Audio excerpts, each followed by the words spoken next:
चलिए, तो आज हम लोग फिजिक्स का गोलीय दर्पण और वक्रता केंद्र के बीच में संबंध को स्थापित करेंगे। फोकस दूरी और वक्रता केंद्र के बीच में संबंध को स्थापित करेंगे, जो बोर्ड के एग्जाम में सबसे अधिक बार पूछा जाता है और बार बार पूछा जाता है। तो इस वीडियो में आज यही देखेंगे। तो चलिए वीडियो को शुरू करते। चलिए क्वेश्चन।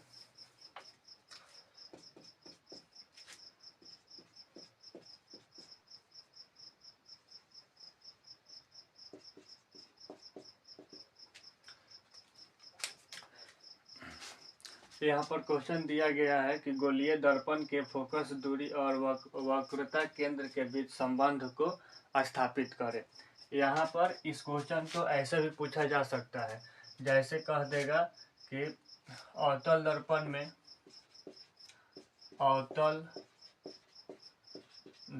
में F बराबर R/2 को साबित करें। इस क्वेश्चन को ऐसे भी पूछ सकता है, अवतल दर्पण में F बराबर R/2 को साबित करें। तो इसके लिए सबसे पहले एक अवतल दर्पण बनाएंगे। अवतल दर्पण बनाकर, जैसे ये हो गया आपका अवतल दर्पण। ये अवतल दर्पण कब कहेगा? जब इसके बाहर वाला साइड को हम रजतित करेंगे ऐसे। ये आपका अवतल दर्पण हुआ। इसका नाम दे देते हैं ए और बी। ये कौन सा दर्पण हो गया? अवतल दर्पण हो गया। ये आपका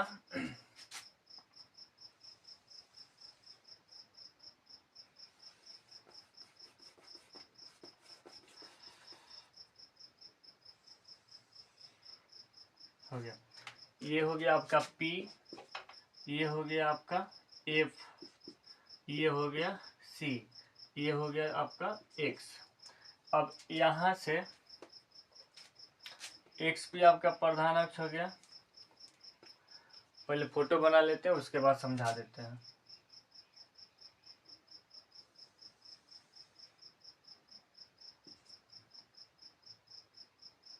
चलिए,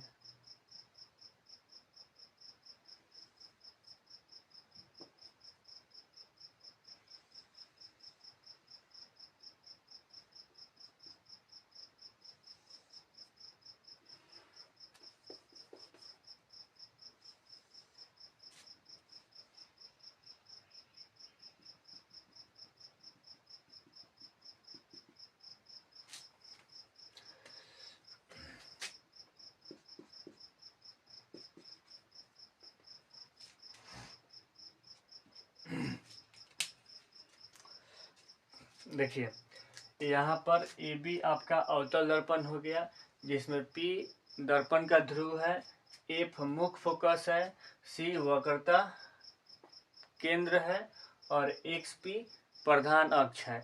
और इसके बीच के दूरी को हम F से डिनोट करते हैं, F से करते हैं। और यहाँ से लेकर इसके बीच के दूरी को, यहाँ से लेकर और इसके बीच के दूरी को R से डिनोट करेंगे। कैपिटल R लिखेंगे या स्मॉल r से डिनोट करते हैं। ये हुआ आपका अवतल दर्पण में F बराबर R/2 का चित्र। अब ये जो हम फोटो बनाए हैं, जो इमेज बनाए हैं, इसके बारे में लिखेंगे। तो सबसे पहले लिखेंगे कि माना कि ये हो गया फोटो से रिलेटेड। जितना बात इसमें डिनोट किया गया है वही सब इसमें लिखवाए हैं। जैसे यहाँ पर लिखवाए हैं कि माना कि AB एक अवतल दर्पण है, यानी ये जो दर्पण है ये हमारा अवतल दर्पण है, इसीलिए इसको लिखे हैं कि माना कि AB एक अवतल दर्पण है। यहाँ पर ये बात आप मत लिखिएगा कि मान ले कि AB एक अवतल दर्पण है, उससे क्या होगा कि आपका नंबर कट जाएगा। ऐसा काम नहीं करना है। लिखेंगे कि माना कि AB एक अवतल दर्पण है, जिसमें P दर्पण का ध्रुव है। ये जो P है दर्पण का ध्रुव यानी पोल है ये। उसके बाद F मुख्य फोकस, F जो है आपका मुख्य फोकस हो गया। उसके बाद C है वक्रता केंद्र है, C वक्रता केंद्र है। और PX दर्पण का प्रधान अक्ष है, PX दर्पण का प्रधान अक्ष है।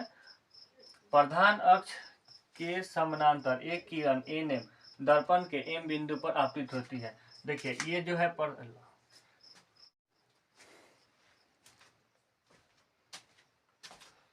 चलिए इसके बाद चित्र से देखेंगे। चित्र से यहाँ पर कोण आई हो गया, कोण आर हो गया। चित्र से देखिए कोण एन एम सी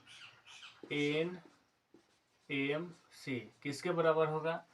कोण सी एम एन के। कोण सी एम एफ छूटा है यहाँ पर कोण एन एम सी किसके बराबर में होगा? किसके अकॉर्डिंग में होगा? कोण सी एम एफ के होगा। कोण सी एम एफ के होगा। ये परिवर्तन के दूसरे नियम से ये कोण इस कोण के बराबर होता है। परिवर्तन के दूसरे नियम से कोण एन एम सी कोण सी एम एफ के बराबर होगा। किस नियम से? परिवर्तन के दूसरे नियम से। परिवर्तन के दूसरे नियम से। परिवर्तन के दूसरे नियम से। परिवर्तन के दूसरे नियम से यहाँ पर कोण आई बराबर कोण आर होता है। परिवर्तन का दूसरा नियम यही होता है कि आपतन कोण परिवर्तन कोण के बराबर होता है। तो वहां से ये लाइन हमारा बराबर हो गया, कोण आई बराबर कोण आर हो गया। इसके बाद कोण एन एम सी ये किसके बराबर होगा? कोण एन एम सी किसके बराबर होगा? M C F. कोण एम सी एफ ये किसके जरिए बराबर होगा? ये होगा आपका एकांतर कोण। एन एम सी ये आई है तो इसका एकांतर कोण ये होगा, ये वाला होगा। इसका एकांतर कोण ये होगा, इसलिए एन एम सी कोण एम सी एफ होगा बराबर में एकांतर कोण से। यहाँ पर लिखेंगे एकांतर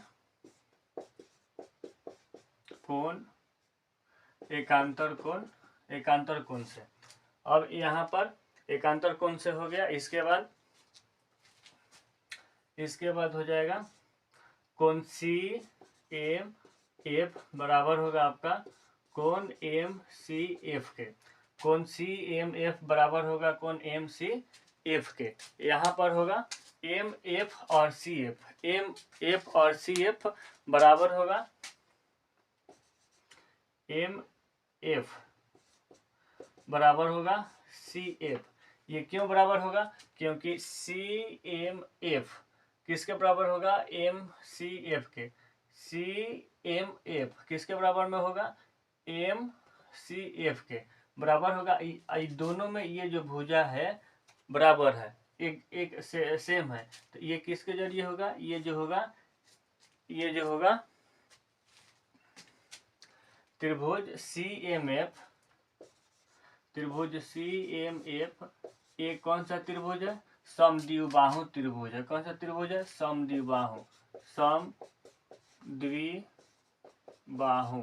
समद्विबाहु त्रिभुज है। इसलिए इसमें का एक भुजा और इसमें का एक भुजा दोनों का होगा बराबर होगा।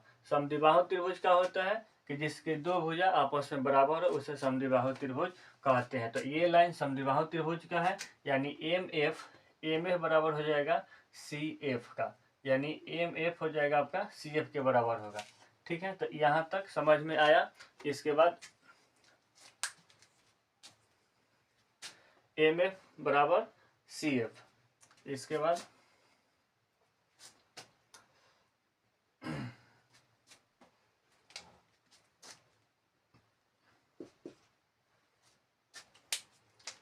लिखे थे कि एम एफ बराबर सी एफ। एम एफ बराबर जो था सी एफ के बराबर में था।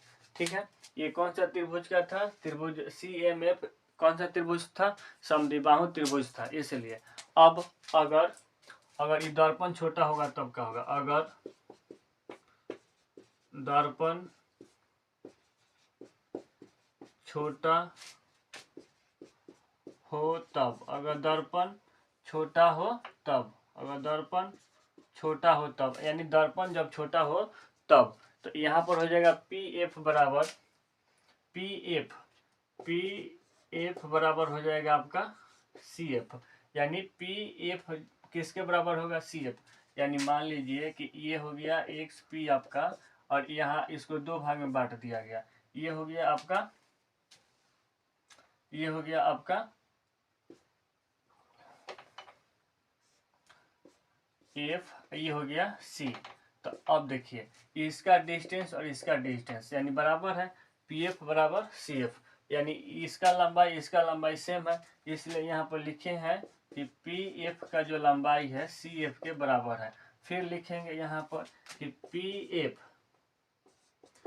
पी एफ बराबर, अब इसको अलग अलग करके ना लिखकर एक साथ लिख देते हैं पी एफ, आई सबका डिस्टेंस एक समान ले लेते हैं, सबका डिस्टेंस एक समान, यानी पी एफ बराबर पी सी, पी एफ बराबर पी सी। इसको कितने भागों में बांटा गया है, दो बराबर भाग में बांटा गया, एक दो, तो यहाँ दो से डिवाइड कर देंगे। तो पी एफ बराबर पी सी को दो से डिवाइड करेंगे, यानी जब इसको दो से डिवाइड करेंगे तो आधा आधा बढ़ जाएगा।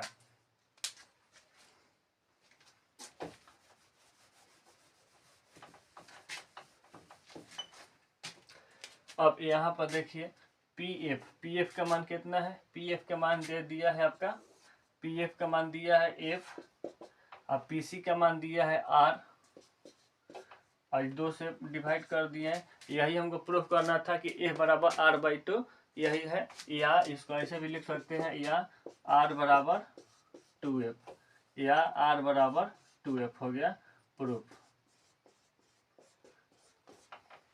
यही हमें साबित करना था, और यही वक्रता, यही जो है गोलीय दर्पण के फोकस दूरी और वक्रता केंद्र के बीच के संबंध को दिखाता है। वीडियो अच्छा लगे तो लाइक और सब्सक्राइब जरूर करें, और इस नीचे कमेंट में जरूर लिखें, और इसे याद कर लें ताकि ये एग्जाम में आए तो आप आसानी से लिख सकें। That's all.